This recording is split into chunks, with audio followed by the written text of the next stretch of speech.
Welcome. In this video, I'm going to be going over the topic called graphing an exponential function and its asymptote. And then they have all this other stuff. So on this one, we start by graphing the function just like normal. So we're going to use the table button on our calculator that we've seen before. And so we hit table, and then whatever's in there, we erase that out. And I'm going to type -2 to the x power. And then I'm going to go to the table and pick 5 points to graph. I'm usually an Alex. It works best if you go from -2 to +2 because it keeps your numbers small and around the origin so that it'll fit in this frame. So because we have fractions, remember we use this plot a point button. So my first point is at -2 and -1/4. It's just from that table right there on the calculator. X is -2 and y is -1/4. And then I have x is -1 when y is -1/2. This just allows me to plot fractions. You can also use it for whole numbers, which I'm going to do just because it's easier.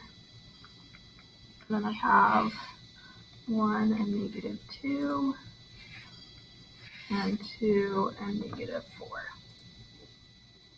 And then I'm going to hit this to connect it together. And when I do that, it pops up this warning saying I need to graph at least one asymptote first.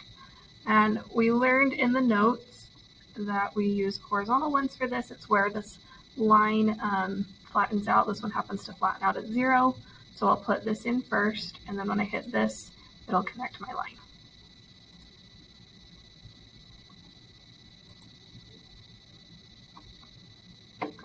And then I'll do one more like this. But it's basically what you've already done.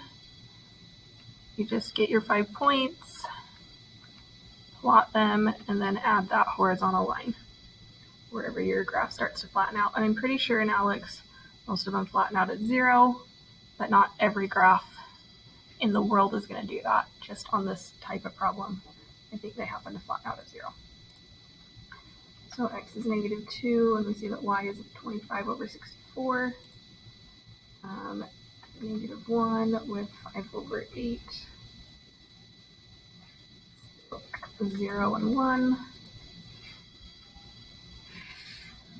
1 and 8/5.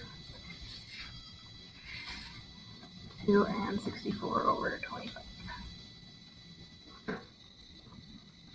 And we put this horizontal line right here.